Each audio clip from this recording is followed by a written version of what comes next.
Kita akan mempelajari lanjutan dari kitab 1 Timotius. 1 Timotius pasal yang kedua akan kita baca bersama-sama.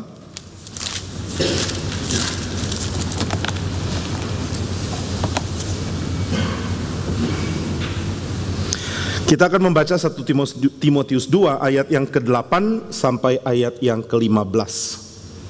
1 Timotius 2 ayat yang ke-8 sampai 15. Nah saudara, ada beberapa hal dari ayat 1 sampai ayat 7 yang masih akan digali. Tetapi ketika saya berdiskusi dengan beberapa pengurus, mereka mengusulkan ini dibahas di tahun depan, ketika mendekat kepada tahun atau ketika pemilu sudah mendekat. Tentu di dalam khotbah nanti tidak akan ada nggak akan ada bayaran dari partai manapun untuk di endorse. Tapi kita akan lihat apa sih prinsip Kristen di dalam pemerintahan. Mari kita baca 1 Timotius 2 ayat 8 sampai 15. Saya mengajak kita membaca bergantian. Yang pertama ayat 8 saya bacakan, ayat yang ke-9 saudara yang membacakan, dan kita lanjut baca sampai ayat yang ke-15. Oleh karena itu aku ingin supaya di mana-mana orang laki-laki berdoa dengan menadahkan tangan yang suci, tanpa marah dan tanpa perselisihan.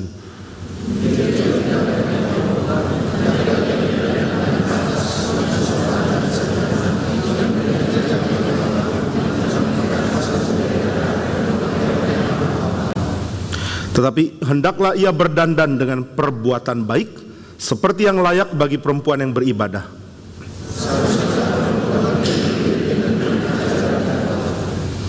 Aku tidak mengizinkan perempuan mengajar dan juga tidak mengizinkannya memerintah laki-laki. Hendaklah ia berdiam diri.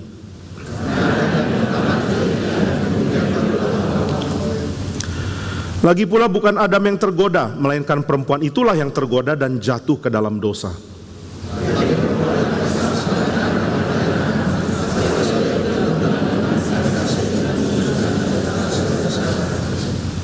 Mari kita berdoa sekali lagi. Ya Bapa di surga, kami sungguh rindu mengerti firman-Mu dengan tepat. Karena ketika kami membaca firman-Mu, kami mungkin akan didorong untuk membacanya berdasarkan cara baca kami yang sangat terbatas. Tapi kami mohon Tuhan yang perluas cakrawala kami untuk melihat, sehingga kami dapat mengerti apa yang Tuhan mau sampaikan melalui ayat-ayat yang kami baca. Tuhan tolonglah, sebab kami tidak punya pengetahuan, kami tidak punya pikiran yang cukup pandai, kami tidak punya hati yang cukup suci, sehingga firman-Mu dapat dengan limpah kami terima. Tapi kami tahu bahwa Tuhan tidak membiarkan kami tersesat, meskipun kami bodoh dan hati kami penuh kecemaran, namun Tuhan rela berbicara kepada kami. Tuhanlah yang selalu memimpin, sehingga kami mendapatkan firman dengan limpah oleh karena anugerah Tuhan, bukan karena kami layak menerimanya. Kiranya Tuhan sajalah yang memberikan kami damai sejahtera melalui hidup yang ditundukkan kepada kebenaran firman-Mu. Tuhan dengarlah doa kami, sehingga kebaktian kami, baik puji-pujian, doa, dan juga seluruh bagiannya menyenangkan hati Tuhan. Dan Tuhan pada saat khotbah rela berbicara kepada setiap kami. Di dalam nama Tuhan Yesus kami berdoa dan bersyukur. Amin.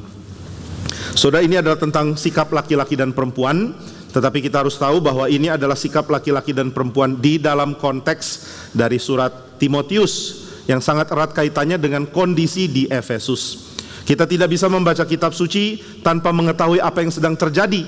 Karena kalau kita tidak mengetahui apa yang terjadi, lalu kita mencoba menafsirkan, ini seperti saudara berusaha untuk nimbrung pembicaraan dari dua orang yang saudara tidak tahu sedang bicara apa. Saudara hanya dengar beberapa kalimat terakhir dan saudara ingin segera nyambung dengan pembicaraan mereka.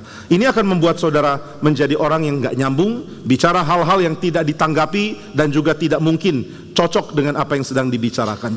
Umpama saudara melihat saya dengan salah satu pengurus sedang bicara, lalu di tengah bicara saya mengatakan sebaiknya kita pilih hari yang lebih tepat.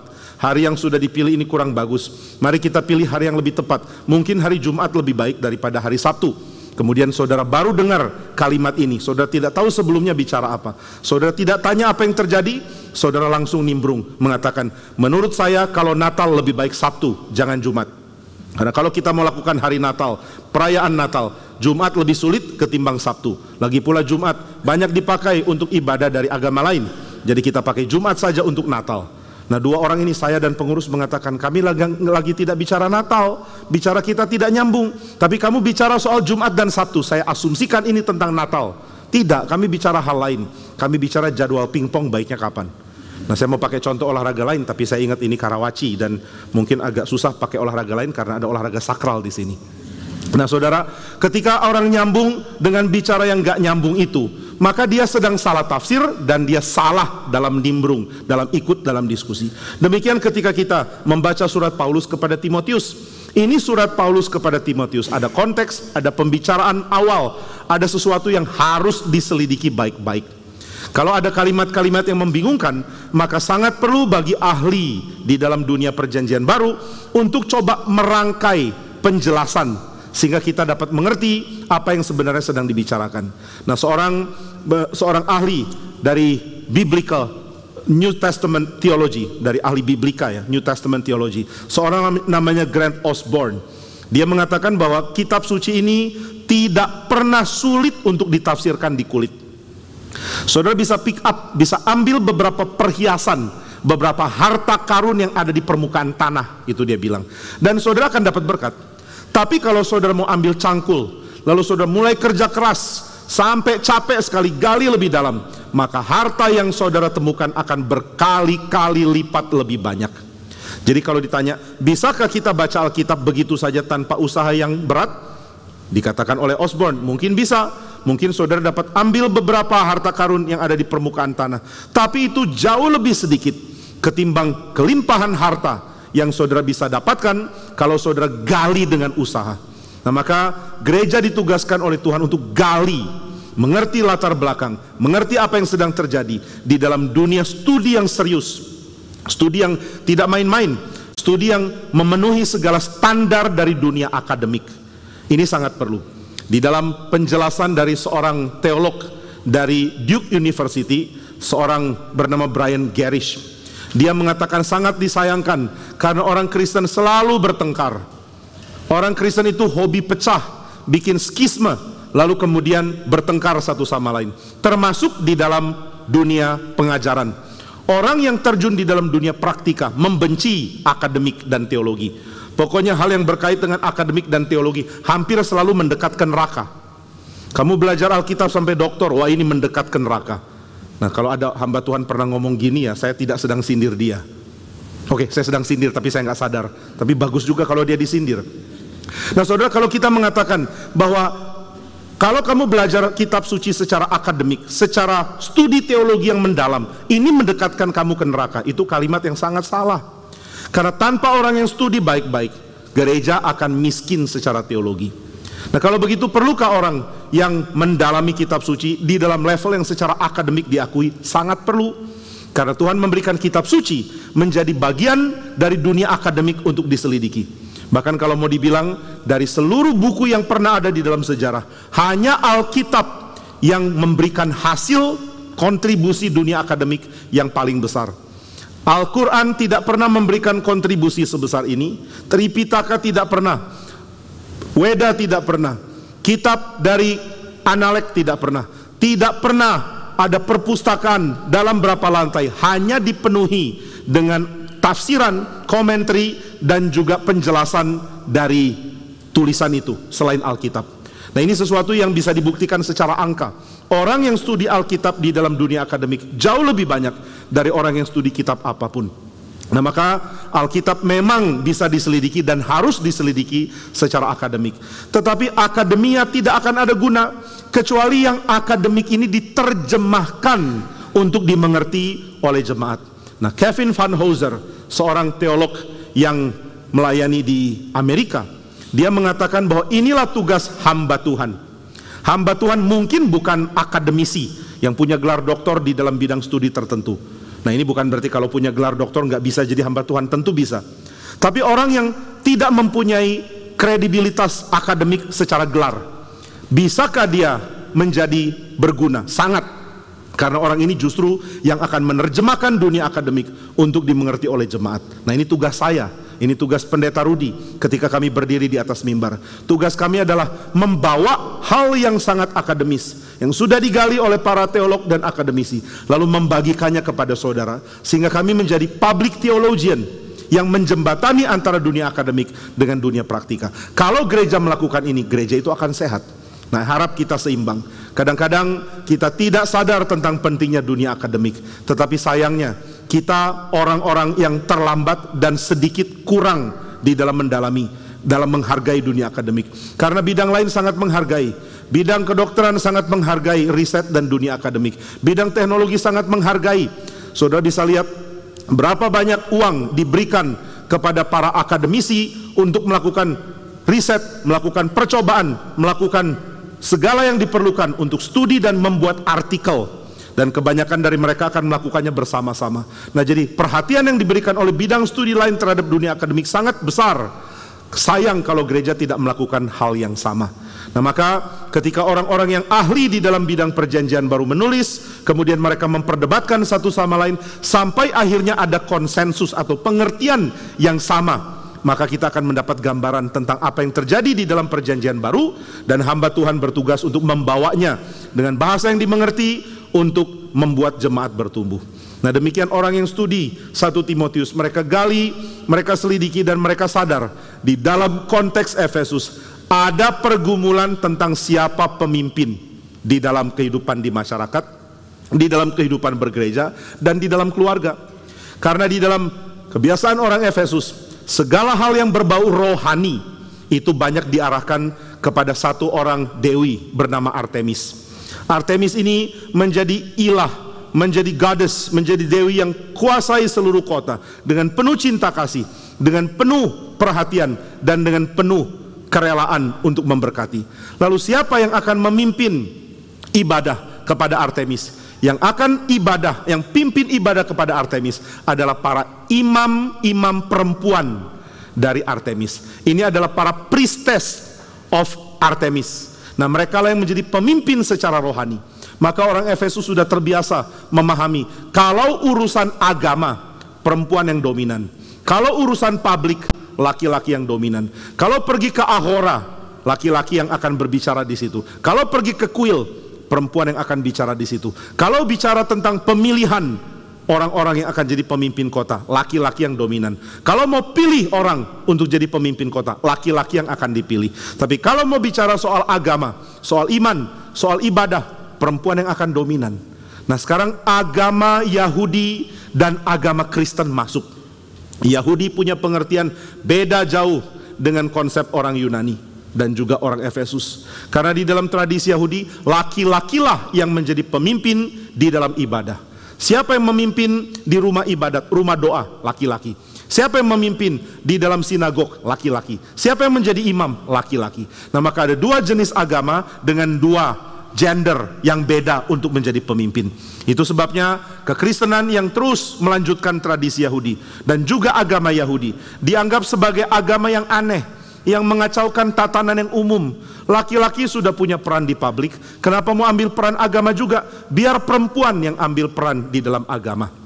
Nah, ketika orang Yahudi menjadi Kristen, gereja tidak ada masalah tentang hal ini, karena laki-laki tetap memimpin seperti biasanya di dalam tradisi Yahudi.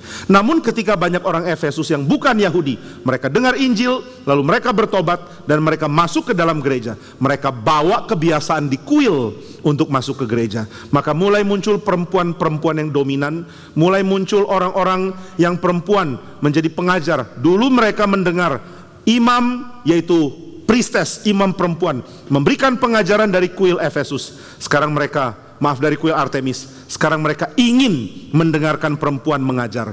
Akhirnya semakin dominan orang Efesus masuk ke gereja, semakin perempuan diangkat menjadi pengajar. Dan laki-laki tidak merasa ini masalah. Kenapa tidak merasa masalah? Karena mereka memang sibuk di publik, mereka sibuk berpolitik, mereka sibuk kerja, mereka sibuk urus uang. Nah, ini jadi sesuatu yang sepertinya membuat sama-sama untung. Kamu untung, saya untung. Ini namanya semua sama-sama senang. Ini namanya kamu mendapat berkat, saya juga dapat berkat. Karena orang yang laki-laki mengatakan, oke, yang perempuan saja yang pimpin ibadah, yang perempuan saja yang berkhotbah, yang perempuan saja melayani. Karena kami yang laki-laki sudah cukup sibuk, kami sibuk di luar, kami sibuk bekerja, kami sibuk cari uang. Nah, ini juga yang mungkin terjadi di gereja. Ada gereja-gereja yang dari tradisi reform, yang sebenarnya sangat menekankan kekepalaan laki-laki, tetapi mereka meletakkan perempuan menjadi pemimpin. Waktu ditanya kenapa, jawabannya adalah nggak ada laki-laki yang tersedia. Semuanya sibuk di ladang, semuanya sibuk kerja. Hanya perempuan yang punya waktu untuk aktif di gereja. Nah, saudara tahu ketika lihat jumlah orang yang hadir di kebaktian GRI Karawaci, lihat jumlah orang yang hadir di persekutuan doa maupun PA, selalu perempuan lebih banyak. Saya khawatir sebentar lagi kita jadi GRI Efesus. Nah, saya nggak bilang perempuan nggak boleh lebih banyak ya, jangan salah ngerti. Tapi para laki-laki yang terlalu sibuk mau ke gereja, nggak mau urus gereja, ini laki-laki yang akan membuat gereja sulit bertumbuh di dalam cara Tuhan. Nah, saudara, saya tidak mau menjadi orang yang memberikan satu keberpihakan kepada laki-laki lalu meremehkan perempuan. Tidak sama sekali. Nanti kita akan lihat bagaimana surat ini di dalam bacaan kita memberikan penjelasan yang indah tentang peran laki-laki dan peran perempuan di dalam kehendak Tuhan. Nah, tapi banyak orang yang laki-laki mengatakan, loh, saya sudah sibuk kerja kok, biar istriku yang urus segala sesuatu. Bahkan di keluarga saya pun, papa saya mengatakan waktu saya masih kecil, pokoknya hal rohani tanya mama. Papa nggak ada waktu rohani-rohanian. Nah, ini saya pikir bukan cuma terjadi di dalam keluarga saya, tapi juga banyak terjadi di keluarga dari orang-orang Kristen. Siapa yang lebih saleh, papa atau mama? Mungkin jawaban paling banyak mama kalau tanya ke anak-anak. Siapa yang paling banyak mengajarkan kamu kitab suci? Mungkin mama karena mama lebih banyak waktu bersama, atau mungkin mama karena papa nggak tahu apa-apa. Begitu anak bawa Alkitab ke papa, kenapa ya Paulus di surat Timotius bilang perempuan gak boleh kepang rambut? Papanya kaget, emang ada ayat itu? Ada, Pak. Di mana? Di surat Timotius. Aduh, surat Timotius ya. Oh iya, tahu-tahu. Itu kitab Musa kan? Waduh, papa ini kacau sekali. Timotius kok kitab Musa? Nah, jangan-jangan ada di antara saudara yang bilang, emang bukan ya? Kalau ada, tolong belajar. Tolong perbaiki ke-ignorance saudara, ketidaktahuan saudara, dan mengetahui lebih banyak lagi. Nah, maka laki-laki nggak mau urus gereja, laki-laki tidak mau terlibat, mereka lebih suka di luar, mereka lebih suka cari uang. Lalu ditanya kenapa? Nah, jawaban yang sangat mungkin terjadi. Ini hasil dari penelitian, dari tulisan-tulisan dari dunia abad pertama. Salah satu tulisan dari dunia Helenistik adalah prosa yang menggambarkan tentang keindahan seorang laki-laki yang menghargai perempuan dengan penghargaan besar, sehingga dia rela mempelajari seluruh tulisan tentang goddess, tentang dewi-dewi perempuan. Nah, ini dianggap sebagai seorang maskulin yang meninggalkan maskulinitasnya dan lebih memilih gerak untuk menjadi seorang yang lebih bersifat feminim. Nah, ini sesuatu yang sebenarnya menghina. Laki-laki sejati harusnya nggak terlalu suka hal-hal yang berkait dengan perempuan. Seorang laki-laki akan makin laki-laki jika dia menunjukkan kehebatan dia sebagai laki-laki dan tidak urus hal-hal yang berkait dengan urusannya perempuan, termasuk agama. Nah, maka laki-laki berjuang untuk cari uang, dan laki-laki menunjukkan kekuatannya di dalam bertahan di dalam publik. Nah, ini jadi satu seruan yang sangat penting. Ini adalah perbedaan tradisi yang panjang sekali. Di dalam Yunani kuno, ini di abad yang ke-5 atau abad abad ke-4 sebelum Masehi. Waktu perang Peloponnesia, saya banyak terpleset kata-kata ya. Waktu perang Peloponnesia, salah satu yang menjadi kubu adalah ada orang Athena, ada kelompok Athena, dan ada kelompok Sparta. Nah, kelompok Sparta mempunyai satu keunikan, yaitu mereka menghargai kepemimpinan dan juga keterlibatan dalam tentara, baik dari laki-laki maupun perempuan. Jadi perempuan pun bisa bertarung, perempuan bisa berjuang, perempuan bisa jadi pemimpin militer. Nah, ini tidak diakui oleh Athena. Maka Athena sering memberikan sindiran dan hinaan kepada orang-orang Sparta. Mereka mengatakan, kamu taruh perempuan untuk kerjakan pekerjaan laki-laki, karena laki-lakimu orang-orang yang tidak mengerti keunggulan laki-laki. Sedangkan kami di Athena mempertahankan yang laki-laki mengerjakan tugas laki-laki, yang perempuan kerjakan tugas perempuan. Oke, memang benar, laki-laki dan perempuan punya tugas masing-masing. Tapi coba tanya, apa sih yang jadi tugas laki-laki? Kebanyakan orang di dalam tradisi Yunani akan mengatakan laki-laki mempunyai keunggulan secara otak dan otot dari perempuan. Wah, ini perempuan bisa marah. Hah? Coba kita tes IQ sekarang. Siapa yang menang gitu ya? Otak dan otot. Kalau otot ya sudahlah mengalah lah ya. Yang perempuan jangan bilang, kami pun bisa sehebat laki-laki. Karena kalau saudara bilang gitu, hati-hati nanti disuruh angkat galon loh. Jadi perempuan mengalah aja. Oke, otot kamu menang, angkatin galon. Nah itu aman ya. Otot kamu menang, angkatin lemari. Aman. Nah tapi otak, wah saudara akan menolak. Gak bisa. Perempuan lebih pintar dari laki-laki. Survei mengatakan. Survei siapa? Survei saya. Pokoknya saya nggak terima. Nah memang benar. Bukan karena perempuan lebih bodoh dari laki-laki, maka laki-laki memimpin. Tetapi orang-orang dari tradisi kuno, dari Yunani, mengatakan bahwa laki-laki harus memimpin karena pintar, laki-laki harus memimpin karena lebih tangguh dan lebih kuat. Sehingga keunggulan laki-laki adalah dengan kemampuan untuk menunjukkan kengototan. Makin ngotot, makin laki-laki. Makin berani, makin laki-laki. Tapi heran, di dalam 1 Timotius 2, Paulus memberikan ciri laki-laki yang antitesis dengan itu. Di dalam ayat yang ke-8, oleh karena itu aku ingin supaya di mana-mana orang laki-laki berdoa dengan menadahkan tangan yang suci, tanpa marah dan tanpa perselisihan. Ini sesuatu yang kontra dengan pengertian laki-laki yang umum di dalam dunia Yunani, yang saya percaya juga, dunia Helenistik ya, yang saya percaya juga mungkin umum di dalam kebudayaan kita.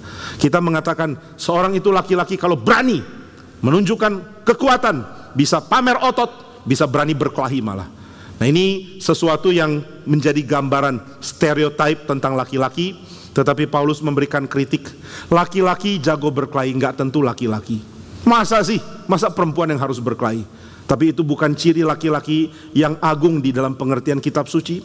Lalu apa yang menjadi keunggulan atau yang menjadi kehebatan seseorang baru dia bisa diakui sebagai laki-laki yang sejati? 1 Timotius 2 mengatakan laki-laki mempunyai kebiasaan menadahkan tangan yang suci untuk berdoa kepada Tuhan, dan dia melakukan itu mengganti perselisihan dan marah. Ini penting ya. Laki-laki di mana-mana doa sama Tuhan supaya tidak berselisih dan tidak marah. Maka Paulus memberikan satu penjelasan yang sangat indah. Timotius, kasih tahu jemaat Efesus, para laki-laki terutama, kalau mereka mau menjadi laki-laki yang sejati, mereka harus ganti marah dengan doa. Mereka harus ganti perselisihan dengan permohonan kepada Tuhan. Ini sesuatu yang sangat indah. Laki-laki mesti belajar menjadi pembawa damai.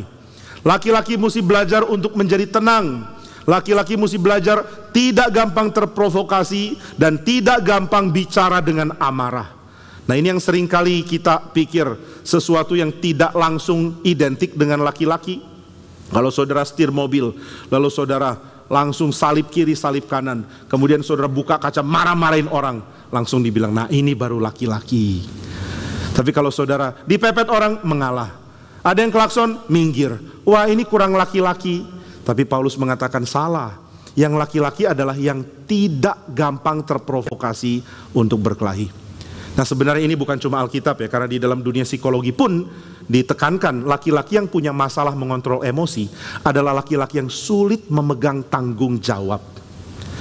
Laki-laki yang sulit tahan emosi adalah laki-laki yang sulit mengalahkan musuhnya. Nah saudara, di dalam, ini mungkin kurang bagus dijadikan contoh ya, tapi nggak apa-apa lah, saya suka.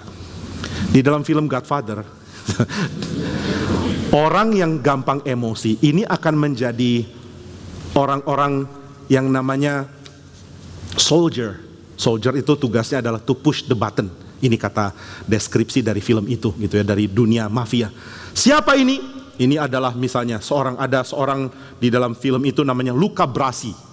Kalau saudara kenal orang ini akhirnya dibunuh, kemudian mayatnya dilempar ke sungai, lalu ada orang kasih kode bahwa Luca Brasi sudah mati dengan ambil rompi anti pelurunya lalu taruh ikan.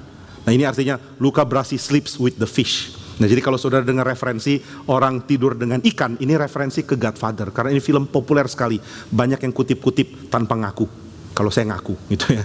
Nah maka Luca Brasi ini orang yang beranian.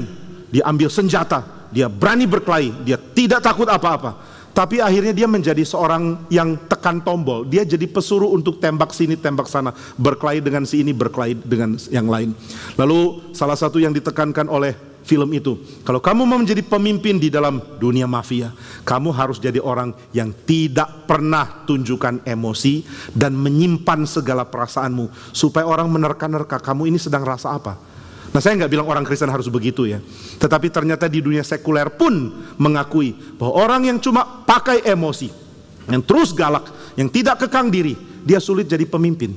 Dan ini yang seringkali dilupakan oleh orang. Siapa yang berani ngamuk, siapa yang berani marah, siapa yang berani bertengkar dengan orang, he is the true leader. Salah. Siapa yang berani tahan emosi? Siapa yang bisa mengeluarkan kata-kata tepat pada waktunya? Siapa yang bisa memutuskan perkara tanpa terpancing? Dialah orang yang mempunyai kekuatan menjadi pemimpin. Nah, satu kali pendeta Anton ngobrol dengan saya. Dia mengatakan mungkin ini sebelum pemilihan Dewan Konsistori. Dia mengatakan mungkin kamu akan dicalonkan menjadi Dewan Konsistori. Saya bilang nggak bisa. Nggak bisa. Kenapa nggak bisa? Saya bukan orang yang bisa stabil dalam hal menahan emosi. Kadang-kadang saya bicara karena emosi. Kadang-kadang saya mengatakan hal-hal yang saya sesali. Kenapa ngomong terlalu berani? Kadang-kadang saya tidak bisa memberikan masukan dengan pikiran yang jernih. Saya bukan tipe pemimpin, saya bilang. Lalu Pak Anton mengatakan, sudah harusnya kamu menerima fakta. Apapun yang terjadi itu bukan keputusan kamu, katanya. Waduh. Tapi Dewan Konsistori kan dipilih ya, nggak langsung diangkat begitu aja. Iya dipilih. Oke lah, kalau gitu pasti saya nggak terpilih. Siapa sih yang mau pilih saya? Ternyata terpilih. Waktu terpilih saya pun kaget. Yang pertama dari Dewan Pengawas Doktrin, Bapak ini. Kemudian kedua Bapak ini, ketiga Bapak Jimmy. Saya pikir mana ya orangnya? Oh, saya. Dan akhirnya benar ya, kadang-kadang di dalam rapat saya mengatakan kata-kata yang mungkin terlalu buru-buru. Saya kurang menahan diri. Maka saya pikir saya mesti belajar dewasa lebih lagi. Orang yang matang, bukan orang yang lampiaskan emosi. Harap ini diketahui. Karena stereotip tentang laki-laki yang berani, yang galak, yang menyatakan emosi, ini bukan stereotip yang sekarang sudah diterima, masih diterima. Sudah mulai ditinggalkan. Orang yang stabil, orang yang tenang, orang yang hati-hati, orang yang mengamati, orang yang menahan diri, orang yang punya kemampuan menyalurkan perasaan yang tepat pada waktu yang tepat. Ini laki-laki yang bisa menjadi pemimpin. Nah, mungkin saudara sadar atau mungkin tidak bahwa tema dari filsafat stoicisme sekarang jadi populer lagi. Karena filsafat stoik salah satunya menekankan kemampuan orang untuk menekankan rasio lebih daripada cetusan emosi yang singkat. Saudara punya emosi bisa ditahan, saudara jadi pemimpin yang baik. Tapi Paulus tidak pakai konsep ini loh. Paulus setuju laki-laki bukan orang yang gampang berkelahi, gampang marah, gampang berantem. Tapi Paulus memberikan satu aspek yang jarang diperhatikan, bahkan tidak diperhatikan oleh stoicisme tentunya ataupun dunia ini, yaitu orang laki-laki yang baik bukan yang suka berkelahi, tapi yang mengganti keberanian dia berkelahi menjadi keberanian berdoa. Orang laki-laki yang baik adalah yang menadakan tangan yang suci, tanpa perkelahian, tanpa amarah, tanpa iri hati, untuk berdoa kepada Tuhan. Nah, maka siapa yang mau menjadi seorang pemimpin yang baik, dia mesti habiskan waktu untuk datang ke Tuhan, berdoa kepada Dia, dan memberikan permohonan supaya Tuhan memberkati umatnya. Orang-orang seperti ini adalah orang-orang yang mempunyai kelimpahan, kelebihan, dan kekuatan untuk menjadi pemimpin. Nah, itu yang terus ditekankan di dalam pengertian bagian ini. Siapa mau jadi pemimpin, dia mesti tahu bagaimana berdoa, bagaimana memohon, bagaimana dengan tulus dan tanpa perselisihan memanjatkan doa. Nah, berarti laki-laki yang sejati mesti belajar berdoa. Apa yang didoakan ya? Paulus mengatakan orang yang berdoa harus menadahkan tangan yang suci. Apa itu tangan yang suci? Tanpa marah, tanpa perselisihan, tanpa iri hati. Doa saudara harus bebas dari interest pribadi yang remeh. Jangan terlalu banyak dikuasai oleh amarah waktu berdoa. Saudara doa terus menerus minta musuh saudara disingkirkan, dan musuh itu ternyata teman main pingpong. Jangan-jangan Tuhan, saya kalah main pingpong, saya berkali-kali latihan tetap kalah. Tuhan, kalau bisa singkirkan orang ini. Wah, itu bahaya ya. Nah, maka doa tidak boleh ada kaitan dengan satu keinginan pribadi yang berkait dengan iri hati atau dengan amarah atau dengan apapun. Mungkin saudara tidak langsung bilang Tuhan singkirkan musuhku, tapi saudara mengatakan Tuhan berikan aku bakat lebih besar dari musuhku. Saudara pernah dipermalukan oleh satu orang, lalu saudara ingin balas dendam. Dipermalukan, saya mau permalukan balik dia. Bagaimana cara permalukan balik? Dengan saya menjadi orang yang berprestasi jauh lebih tinggi dari dia. Maka saudara minta prestasi. Tuhan berikan saya kehebatan, berikan kekuatan, berikan kemampuan. Tolong supaya saya sukses. Ada seorang perempuan yang mengaku dosa. Dia mengatakan, saya terus doakan suami saya supaya Tuhan berikan hikmat, kekuatan, bijaksana. Tapi ternyata di balik itu adalah saya mohon supaya Tuhan berikan suami saya kekuatan, hikmat, bijaksana dalam kerja, supaya dia punya posisi lebih baik, punya gaji yang bertambah, dan rumah kami lebih bagus dari rumah tetangga. Karena rumah tetangga itu bagus dan saya benci. Apalagi nyonyanya suka nyindir-nyindir. Tiap kali kami ketemu ngobrol, oh masih pakai mobil yang itu ya? Maksud lu apa? Kami karena anugerah Tuhan sudah dapat mobil baru. Itu kan ada anugerah Tuhan. Kayaknya kalau pakai anugerah Tuhan itu melegitimasi segala kesombongan. Ya puji Tuhan anak saya ranking 1. Anakmu ranking berapa? Wah emosi. Anak saya ranking 3. Karena papanya nggak belikan buku paket yang mahal, gitu misalnya. Kenapa papa nggak belikan buku paket yang mahal? Habis gajinya kurang, maka ibu ini langsung berdoa. Malam-malam berlutut pinggir tempat tidur, mengatakan, Tuhan tolong suamiku, berikan ketenangan hati dalam bekerja, berikan bijaksana, berikan kecerdasan, supaya dia memuliakan Engkau, gitu ya. Tapi tolong, biarkan dia memuliakan Engkau di tempat yang tinggi, naik pangkat. Lagi pula jika kami dapat uang tambahan, nanti juga perpuluhan kami akan lebih banyak. Mulai sogok. Udah terbiasa menyogok kali ya, jadi Tuhan pun disogok. Nah ini bukan doa yang suci ya. Nah maka saudara belajar doa yang suci. Apa sih doa yang suci itu? Paulus memberikan tekanan di sini. Doa yang suci adalah doa dari orang yang tidak tertarik untuk bertengkar, tidak tertarik untuk bersaing, tidak tertarik untuk menang di dalam persaingan dengan orang lain, tidak tertarik untuk memberi makan ego di dalam dunia yang penuh dengan persaingan. Nah apakah saudara ikut-ikutan persaingan? Ikut persaingan siapa yang lebih kaya, ikut persaingan siapa yang lebih pinter, ikut persaingan anak siapa yang jenjang sekolahnya lebih tinggi. Ini biasanya jadi harta karunia orang tua ya, the jewelry of the parents. Mungkin orang tua nggak punya apa-apa tapi anakku pinter loh. Dan ini yang kita harapkan dan pamerkan. Saya ingat ada satu orang yang mengatakan dia punya anak didik yang stres sekali karena mamanya ambisius bukan main. By the way, ini 2 contoh kok pakai mama ya. Ya pas ini yang saya ingat. Ini bukan bermaksud papa lebih baik dari mama. Mungkin cuma ini yang saya ingat jadi saya bagikan ini. Nah dia rekan saya ini mengatakan saya punya anak didik stres, mamanya itu sangat-sangat ambisius. Pokoknya dia nggak boleh salah satu note kalau belajar musik, dia nggak boleh salah satu angka kalau mengisi matematik, dia nggak boleh salah satu huruf kalau mengisi karangan bahasa atau menjawab esai di dalam ujian-ujian lain. Mamanya sangat ambisius, kamu harus berhasil, kamu harus hebat, kamu harus tinggi nilainya. Dan mamanya pakai alasan supaya kamu memuliakan Tuhan. Wah ini kalimat kunci. Si anak langsung kaitkan beban yang dia miliki kepada Tuhan. Oh ternyata yang paksa saya berprestasi tanpa cacat itu Tuhan toh. Mulai Tuhan yang kena. Dan tentu anak ini gak bisa marah ke Tuhan, tapi dia mulai marah ke gereja. Dia ngomong sama rekan saya ini, kenapa sih mesti ada gereja? Dia kaget. Maksudmu apa nak? Oh enggak apa-apa, enggak apa-apa. Jujur cerita aja ke Bu Guru, ayo cerita ada apa? Oh enggak, cuma enggak suka aja sama gereja. Kenapa enggak suka sama gereja? Habis saya enggak cocok masuk gereja. Kenapa enggak cocok? Di gereja orang hebat-hebat yang satu not enggak boleh salah, satu huruf enggak boleh salah, satu angka enggak boleh salah. Hebat banget, saya enggak bisa begitu.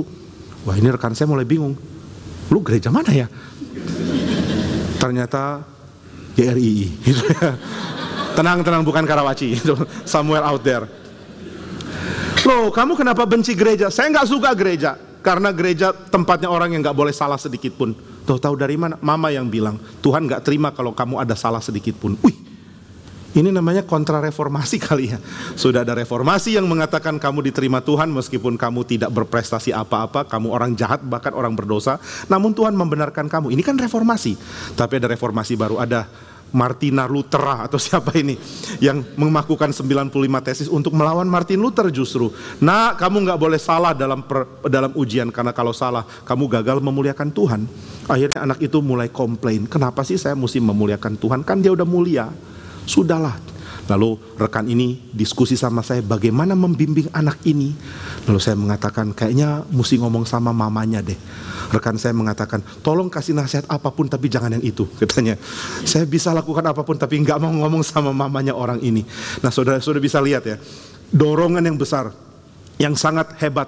Ini adalah karena saya mau ikutan lomba persaingan di dalam dunia modern kita ini. Dunia modern kita suka sekali persaingan, suka sekali memberikan ranking atas apapun, suka sekali menunjukkan kehebatan dan privilege dari orang-orang yang berhasil dan menunjukkan bagaimana sedih dan rendahnya orang-orang yang gagal. Dan kita nggak mau jadi orang yang seperti itu. Nah tentu saya tidak menawarkan saudara untuk menjadi orang gagal, bukan itu maksud khotbah ini. Tetapi persaingan, pertengkaran, iri hati dan pertarungan yang tidak ada guna, Ini yang jadi kelelahan, yang jadi kerepotan, yang jadi konsentrasi dari banyak orang. Termasuk orang kuno ternyata. Dari dulu orang laki-laki akan berkelahi, kenapa? Untuk mempertahankan posisi. Orang laki-laki yang mengalahkan musuhnya untuk menunjukkan dia lebih unggul. Nah, tapi Paulus mengatakan orang Kristen membawa perubahan. Perubahan apa yang dibawa orang Kristen? Orang Kristen membawa gaya hidup yang beda. Gaya hidup yang inspiring. Gaya hidup yang membuat orang mengatakan, ternyata yang kamu pilih kok lebih menyenangkan dari saya. Dan Paulus memilih untuk menunjukkan bahwa inti dari keberanian seorang laki-laki adalah di dalam berdoa. Kenapa ya? Berdoa jadi identik dengan keberanian laki-laki, dengan kepemimpinan, dengan kekepalaan. Karena laki-laki menggambarkan kemuliaan Kristus. Ini sesuatu yang sangat jelas di dalam teologi Paulus. Laki-laki menggambarkan kemuliaan Kristus. Dengan kata lain, laki-laki hadir di dalam dunia supaya kekepalaan Kristus tercermin di dalam dia. Dan kekepalaan Kristus bukan sesuatu yang mudah untuk ditiru, karena kekepalaan Kristus memberikan kepada kita penjelasan tentang berapa rendah hati dan berapa lemah lembutnya Kristus. Yesus sendiri pernah mengatakan, aku lemah lembut dan rendah hati. Ada meekness, ada praus di dalam istilah Yunani, ada pada Kristus. Apa itu lemah lembut? Lemah lembut berarti dia menekankan pentingnya belas kasihan Tuhan dan cinta kasih Tuhan untuk tiba pada orang lebih daripada apapun yang lain. Orang lemah lembut lebih mengutamakan supaya cinta kasih dan belas kasihan Tuhan dapat diterima orang lain lebih dari apapun. Apakah berarti yang lain tidak penting? Bukan, yang lain penting.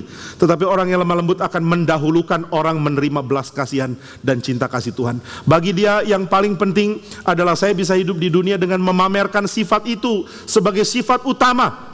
Karena Kristus ada di dunia dan sifat utama yang dia pamerkan di dunia adalah kelemah lembutan.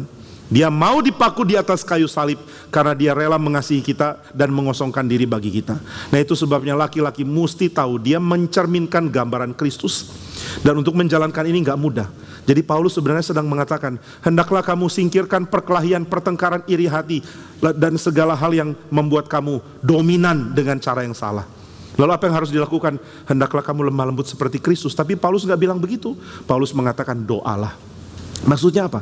Maksudnya hai para laki-laki, kamu gak sanggup meninggalkan kebiasaanmu yang menunjukkan kelaki-lakianmu dengan keberanian berkelahi.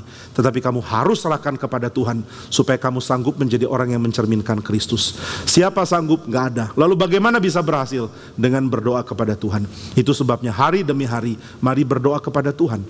Ada satu orang jemaat saya di Bandung yang mengatakan tiap malam dia dilatih oleh pendetanya untuk tumpang tangan ke mulutnya sendiri. Kenapa? Karena dia sering kali kelepasan untuk bicara, jadi bicara kasar. Maka pendetanya bilang, sudah kamu tumpang tangan mulutmu aja. Akhirnya dia tumpang tangan. Lalu dia tanya ke saya, Pak itu benar gak ya suruh tumpang tangan ke mulut? Lalu saya tanya ke dia, berhasil gak setelah kamu tumpang tangan mulutmu menjadi baik? Dia bilang, iya Pak berhasil. Berhasil ya? Berhasil. Kenapa berhasil? Nah jawabannya lucu. Karena saya sudah capek tiap malam tumpang tangan begini. Maka saya jaga diri. Mulutnya saya jaga baik-baik. Supaya kalau saya bicara, saya tidak bicara hal yang kasar. Karena kalau saya bicara kasar, saya langsung punya pengertian. Nanti malam tumpang tangan lagi. Sudah ngantuk loh, gak bisa tidur. Waduh, ini namanya jawaban doa yang salah ya. Mungkin saya mesti syaratkan saudara doa yang berat. Apa doanya? Doa sambil berdiri satu kaki semalaman. Wah, setelah itu saudara nggak mau berdosa lagi supaya nggak perlu doa seperti ini. Maka saya katakan ke dia, kayaknya bukan itu solusinya. Solusinya adalah kamu berdoa benar, tapi bukan karena doamu magically change you, melainkan doamu memaparkan engkau dengan kedekatan Kristus. Saudara, satu hal yang indah tentang doa, sadar atau enggak ya, doa akan selalu membuat saudara berespons terhadap apa yang saudara tahu dari firman. Saudara akan berdoa berdasarkan apa yang saudara tahu dari firman. Maka doa saudara menjadi seperti percakapan dengan Tuhan setelah Tuhan memberitahukan kepada saudara firman-Nya. Maka di dalam doa saudara akan menjadi makin menyerupai Kristus karena Kristus mendengar doamu. Dan tanda Kristus mendengar doamu adalah dia mengubah hatimu sehingga doamu pun dipanjatkan untuk permintaan yang suci dan yang baik. Nah maka para laki-laki mari belajar berdoa. Di sini indah sekali ya, Paulus tidak memberikan tips menjadi pemimpin yang rumit-rumit. Dia mengatakan kamu rajin berdoa sebab kamu adalah pemimpin baik di dalam dunia publik maupun di dalam tempat ibadah di gereja. Nah jadi laki-laki harus yang jadi pemimpin dan dia harus punya kualifikasi berdoa dan tidak suka berselisih. Lalu bagaimana dengan perempuan? Nah ini ayat-ayat untuk perempuan cukup banyak. Kalau saudara bilang, wah ayat untuk perempuan kok lebih banyak? Berarti Paulus merasa perempuan lebih bermasalah dari laki-laki dong? Jawabannya iya. Perempuan lebih bermasalah dari laki-laki di dalam konteks Efesus. Ingat ya, kalau Karawaci bagaimana? Mungkin sama, mungkin beda. Saudara yang jawab. Nah tapi di dalam konteks Efesus perempuan lebih problematik. Kenapa? Karena mereka ngotot mau menjadi pemimpin di dalam ibadah. Nah untuk menjadi pemimpin di dalam ibadah apa yang terjadi? Menarik sekali, ada beberapa hal yang nanti nyambung dengan ayat-ayat mulai dari ayat 9 dan seterusnya.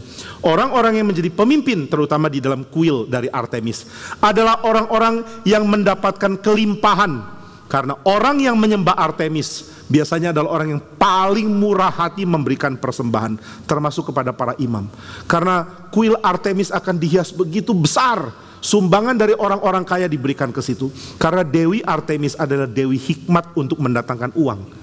Nah ini sesuatu yang sebenarnya misleading ya. Saudara jadi kaya dan saudara pikir ini jasanya Artemis. Padahal Artemis itu kan gak ada. Nah jadi saudara merasa loh, kok saya dagang untung terus ya. Kemarin untung bersihnya 800 juta, sekarang 1,2 miliar. Waduh, ini gara-gara Artemis. Ya sudah, Dewi Artemis, aku memberikan uang kepadamu. Nah, tentu saudara sudah tahu, uangnya nggak pergi ke Artemis kan? Dia nggak nambah perhiasan. Yang nambah perhiasan siapa? Para imam. Nah, jadi imamnya tambah kaya. Persembahan buat Artemis dipakai oleh mereka. Dan ini akan selaras dengan pengharapan dari orang-orang dari Efesus. Kalau yang aku sembah, yaitu Artemis, memberikan kekayaan, tentu imamnya pun akan menunjukkan kemewahan dan kemegahan dari Artemis. Nah saudara, ada dua jenis imam Artemis. Yang pertama adalah yang menunjukkan kehebatan Artemis dengan kehebatan berburu. Jadi ada perempuan-perempuan dengan baju-baju untuk pergi ke hutan, lalu pakai panah, lalu jago sekali berburu. Ini luar biasa ya. Jadi mereka akan menunjukkan kehebatan Artemis dengan kehebatan berburu. Tapi ada kelompok lain yang menunjukkan kehebatan Artemis dengan kemegahan perhiasan mereka. Ini ternyata terbawa. Dan ini ternyata bukan cuma terbawa ke Efesus, tapi ini jadi, di Efesus, tapi ini jadi kebiasaan dari perempuan di mana-mana. Apa yang membuat perempuan menjadi unggul dari yang lain? Tentu bukan berantem kan? Saudara nggak terlalu peduli tentang berantem, atau saudari maaf. Saudara tidak terlalu peduli tentang berantem dan menang. Tetapi saudari mungkin lebih peduli tentang bagaimana dihargai sebagai perempuan yang lebih unggul dari yang lain. Apa yang menyebabkan seorang perempuan lebih unggul dari yang lain? Tentu tambahan perhiasannya bukan? Kalau perhiasannya dinilai mahal, orang akan mengagumi dia lebih dari yang lain. Kalau dia memakai tas dengan harga mahal, saya nggak ngerti pertasannya. Tapi katanya tas harganya bisa miliaran, saya nggak ngerti loh. Kenapa nggak beli arloji aja sih? Sama aja ya. Oke. Nah maka saudara, ketika perempuan mengatakan, saya pakai tas yang bagus, menunjukkan saya lebih tinggi dari yang lain. Saya pakai perhiasan yang bagus, saya lebih tinggi dari yang lain. Ini menjadi sesuatu yang lumrah dipahami, termasuk di dalam gereja. Mulai ada orang-orang yang menunjukkan kemampuan dia untuk ada di dalam tahap masyarakat lebih tinggi. Mereka akan kepang rambut dengan cara yang megah. Jadi menghias rambut dengan teknik hiasan yang perlu bayar mahal. Gitu. Itu maksudnya mengepang-epang rambut. Jadi saudara tolong jangan hakimi orang yang rambutnya berkepang dengan mengatakan, ibu baca nggak 1 Timotius 2 ayat yang ke-9, jangan kepang rambut gitu ya. Kalau cuman kepang begini doang jadi kayak apa itu yang ditarik-tarik sama anak-anak SD kalau lagi kerjain teman yang perempuan. Itu bukan kepang yang dimaksud di sini. Ini kepang yang skillful, artfully, harus dibuat oleh orang yang harus dibayar mahal. Intinya samalah, menunjukkan berapa banyak uang dihabiskan untuk saya. Saya perempuan penting, kenapa? Karena uang dihabiskan untuk saya.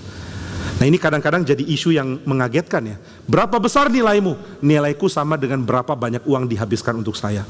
Bayangkan, tasku miliaran, antingku yang kiri, anting berapa sih biasanya? Saya nggak tahu harga.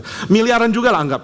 Anting yang kanan miliaran, kepang rambut 80 juta, oke, kemahalan 20 juta. Untuk kepang rambut 20 juta. Lalu lipstik saya, ini lipstik yang diimpor dari planet Venus. Entah ada atau enggak. Pokoknya ini mewah luar biasa. Lalu saya pakai parfum yang wanginya sampai ke Olympus. Nah ini membuat saya jadi perempuan yang lebih berharga, lebih dinilai. Kenapa? Karena apa yang dikenakan untuk saya sama dengan nilai saya. Berapa banyak uang untuk membuat aku bisa tampil di society, itu sama dengan nilaiku. Dan ini kebodohan. Perempuan tidak dinilai dengan cara seperti itu. Maka Paulus mengatakan, hendaklah perempuan berdandan dengan pantas, dengan sopan dan sederhana. Perhatikan di sini Paulus nggak bilang hendaklah perempuan nggak usah berdandan.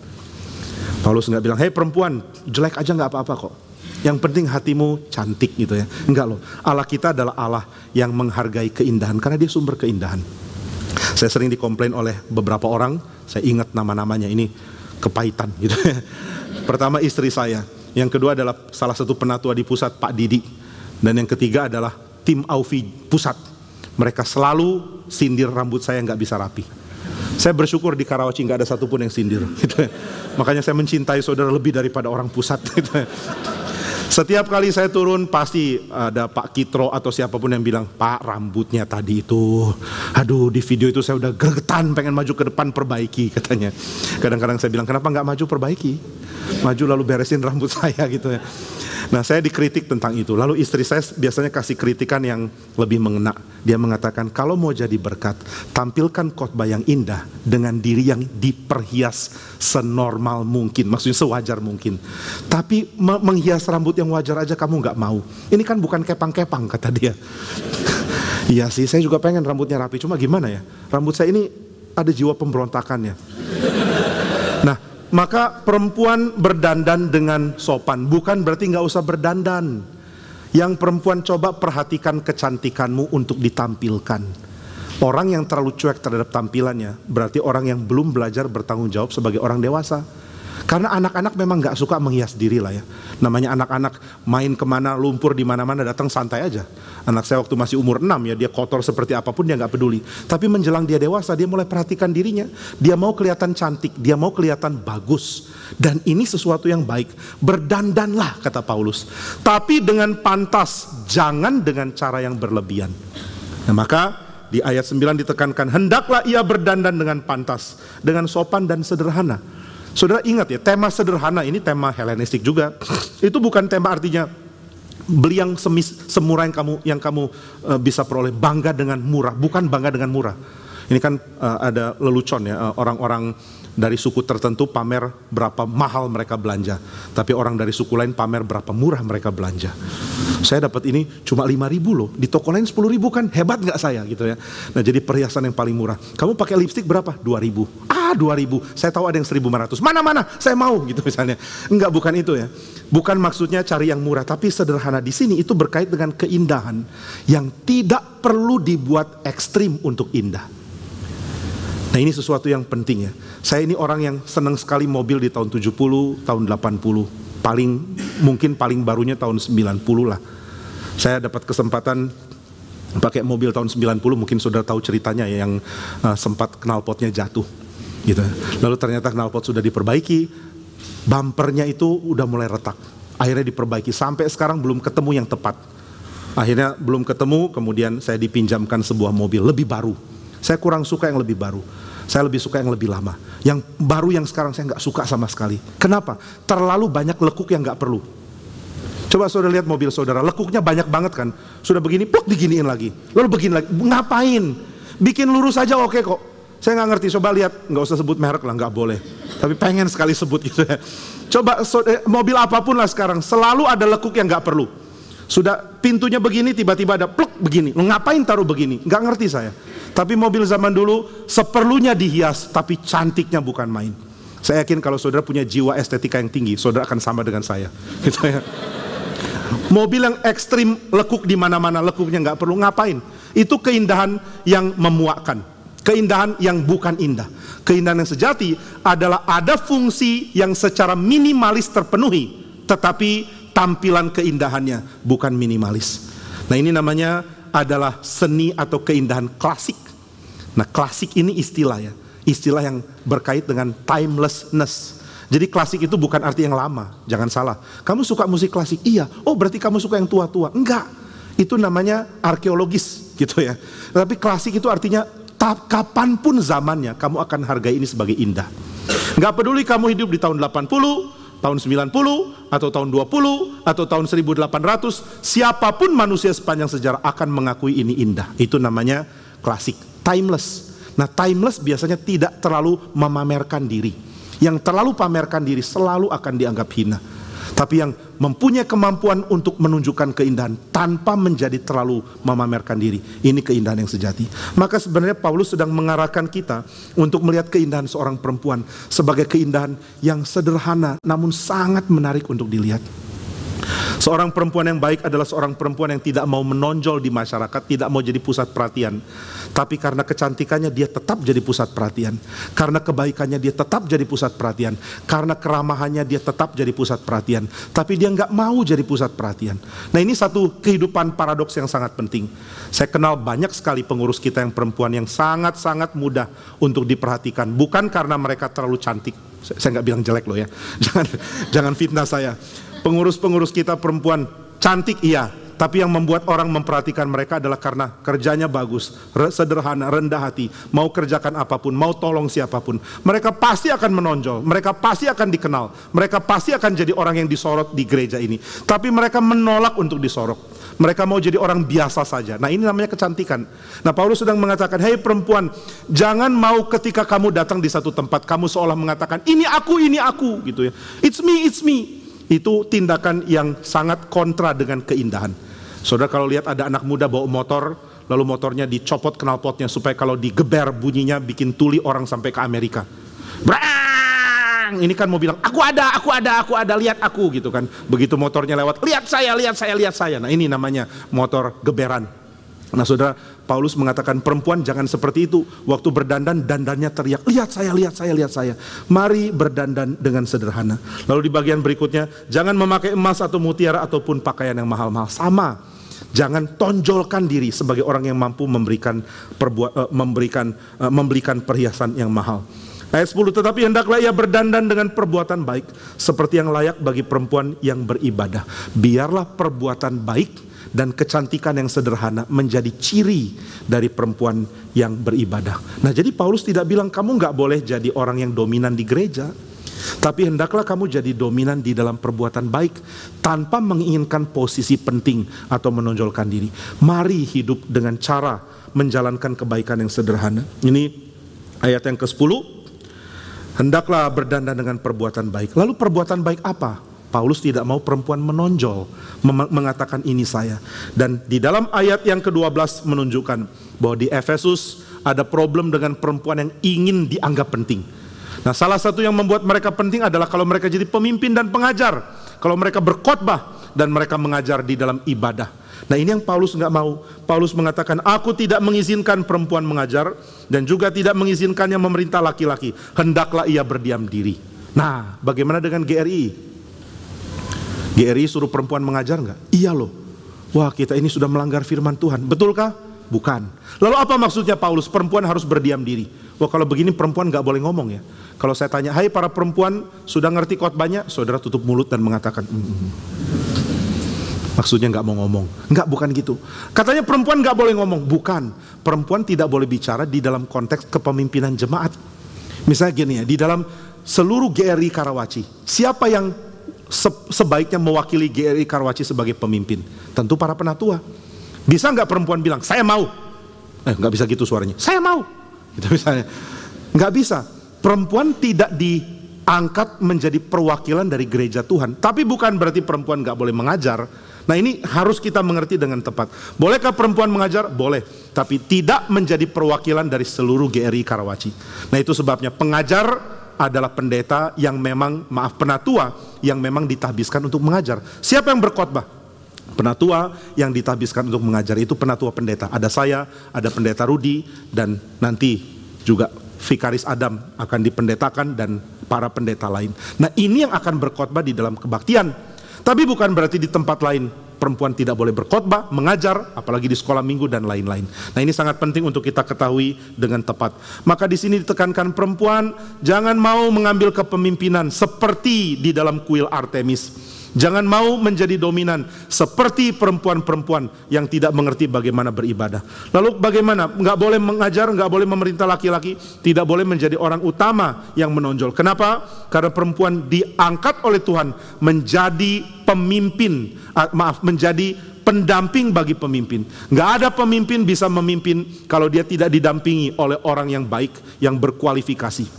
Itu sebabnya di dalam bagian selanjutnya dikatakan, lagi pula bukan Adam, karena Adam yang pertama dijadikan, kemudian barulah Hawa. Laki-laki dijadikan, lalu perempuan dijadikan untuk menolong laki-laki. Ini berarti laki-laki sangat perlu perempuan. Ini berarti perempuan harus menjadi orang yang menolong laki-laki.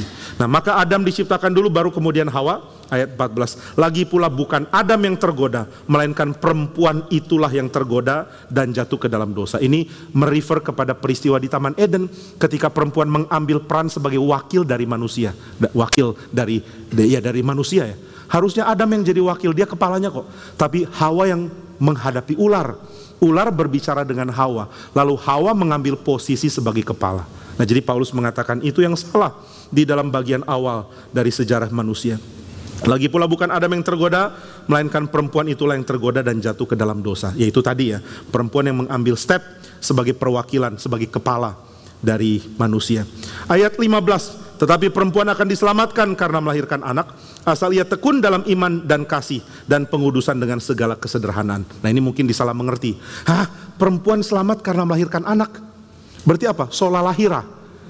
Katanya ada sola fide, sekarang sola lahira. Kalau kamu melahirkan anak, kamu akan selamat. By the way, lahira bukan bahasa Latin resmi. Itu saya cuma bercanda aja, jadi jangan tulis lahira itu melahirkan. Nah, jadi apakah perempuan diselamatkan karena melahirkan anak? Bukan. Bukan keselamatan dalam status masuk surga atau status jadi anak-anak Allah. Lalu apa maksudnya selamat? Maksudnya adalah Tuhan memberikan perempuan keadaan diselamatkan. Diselamatkan artinya dipelihara, dijadikan terus ada, dijadikan terus hidup. Dia berdosa, Adam berdosa. Adam dan Hawa berdosa, tapi Tuhan tetap pertahankan mereka. Nah, Paulus sedang soroti alasan kenapa Tuhan pertahankan Hawa, bukan Adam, meskipun Adam pun dipertahankan. Jadi Tuhan mau menyelamatkan Adam, Tuhan mau menyelamatkan Hawa. Kenapa Tuhan menyelamatkan Hawa? Karena dari Hawa lah akan ada keturunan yang terus ada di bumi dan akhirnya meneruskan manusia ada di bumi. Jadi perempuan diselamatkan karena melahirkan anak. Artinya adalah perempuan itu akan dikhususkan, diberikan perhatian oleh Tuhan, diberikan pengampunan, karena mereka tetap akan difungsikan oleh Tuhan sebagai ibu dari anak, dari segala yang hidup. Kalau Adam mengatakan sebagai seorang ibu dan seorang pendamping. Untuk mempunyai anak, ini berarti dia berperan sebagai seorang ibu. Dan seorang ibu bukan cuma berperan untuk menjadi mama bagi anak-anaknya, tapi juga menjadi penolong bagi ayah yang menjadi kepala keluarga di dalam sebuah keluarga. Maka Tuhan, Paulus sedang mengatakan bahwa perempuan adalah kelompok yang sangat penting di dalam peran dan posisi mereka. Kalau mereka ambil posisi kepala, semua jadi kacau. Mereka mengambil posisi menolong sang kepala, mencintai sang kepala, dan memberikan masukan, memberikan dukungan, bahkan mungkin teguran bagi sang kepala. Sang kepala tidak bisa bertindak baik kalau tidak ada perempuan pendamping yang baik. Itu sebabnya ada lelucon yang dipopulerkan oleh Ahok beberapa waktu yang lalu. Waktu beliau masih gubernur, ini bukan dari dia yang populerkan. Dia mengatakan di balik seorang laki-laki yang sukses ada satu orang perempuan yang baik. Di balik seorang yang kacau ada dua perempuan, gitu ya. Nah, jadi siapa yang punya istri atau siapa yang punya pasangan yang baik, pasangan ini tidak mau menjadi kepala karena dia tahu peran dia sangat penting dan dia tidak minder dengan peran dia. Saudara, orang yang minder dengan perannya adalah orang yang akan menderita hidupnya karena dia nggak bisa menjalankan hal lain selain perannya dan dia nggak suka perannya. Mungkin ada di antara kita yang perannya kurang signifikan, dia rasa, wah saya ini di gereja cuma pelayanan apa yang paling kasihan ya? Aufi kali ya. Karena Aufi kalau berhasil baik nggak ada yang puji. Kalau ada salah sedikit langsung dimarahin. Kalau orang ngomong feedback langsung semua lihat ke Aufi dengan mata marah. Tapi kalau suara bagus nggak ada yang lihat mereka dengan bagus. Jadi mungkin dari Aufi ada yang sedang melihat ke mimbar lalu mengatakan, kenapa saya nggak dipanggil jadi pengkhotbah? Ini cuma contoh ya, mereka sih nggak gitu. Mereka mulai lihat ke mimbar dan mengatakan, aku lagi-lagi berhadapan dengan semua tombol-tombol ini. Padahal aku ingin berhadapan dengan jiwa manusia. Wah, gitu ya. Aku ingin memberitakan firman kepada manusia, bukan melihatin alat-alat mati ini, alat-alat mati yang overpriced dan mahal bukan main. Saya sangat bosan di sini. Itu kasihan. Kenapa kasihan? Karena dia dipanggil untuk itu. Kalau memang dipanggil untuk itu, tapi dia nggak puas dengan panggilannya. Banyak perempuan maunya jadi kepala karena dia nggak puas dengan menjadi penolong. Padahal menjadi penolong adalah posisi yang sangat mulia. Kita ada di dalam zaman modern di mana orang yang ada di atas dianggap baik, yang bawah dianggap jelek. Itu salah. Nah, itu sebabnya siapa yang menikmati perannya dia bahagia. Siapa yang tidak suka perannya, dia akan sengsara karena dia nggak mungkin lakukan yang lain tanpa merusak tatanan. Tapi ketika dia melakukan bagian dia nggak merasa puas. Nah itulah yang Paulus coba koreksi. Ayo, seorang perempuan itu akan menjadi ibu yang baik. Seorang perempuan akan menjadi pendamping dari suaminya yang baik. Seorang perempuan akan menjadi agung karena begitu banyak tugas yang dipercayakan. Kamu dipercayakan untuk mempunyai seorang anak atau mempunyai anak-anak.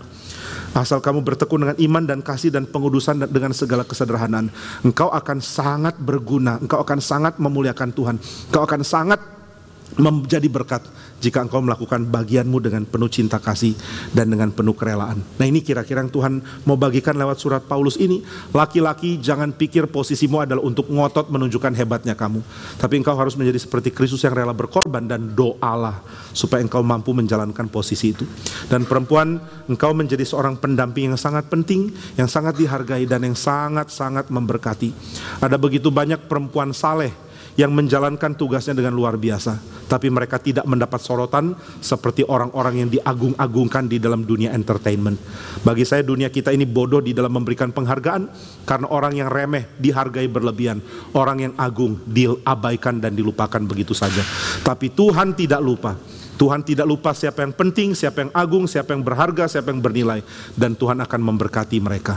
Nah biarlah kita menikmati kehidupan sebagai laki-laki yang rela berkorban, dan perempuan yang rela menjalankan tugas sebagai penolong, yang mempunyai jiwa seorang ibu yang baik, membimbing anak-anak dan menolong suaminya. Kiranya Tuhan memberkati kita. Mari kita berdoa. Bapa di surga, kami datang kepadamu dengan pergumulan kami yang gagal menjalankan bagian kami. Kami adalah laki-laki yang terlalu gampang emosi, yang tidak bisa mengontrol diri. Kami adalah perempuan yang terlalu gampang ingin perhatian, yang ingin menjadi dominan. Tapi kami bersyukur sebab Engkau menebus kami meskipun Engkau tahu kami seperti ini.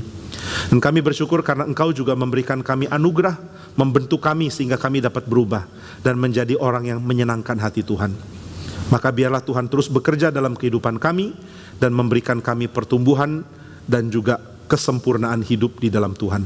Kami bersyukur untuk firman-Mu, dan kami bersyukur karena kami tahu Engkau tidak meninggalkan kami, melainkan Engkau akan menuntun kami untuk menjalankan firman-Mu.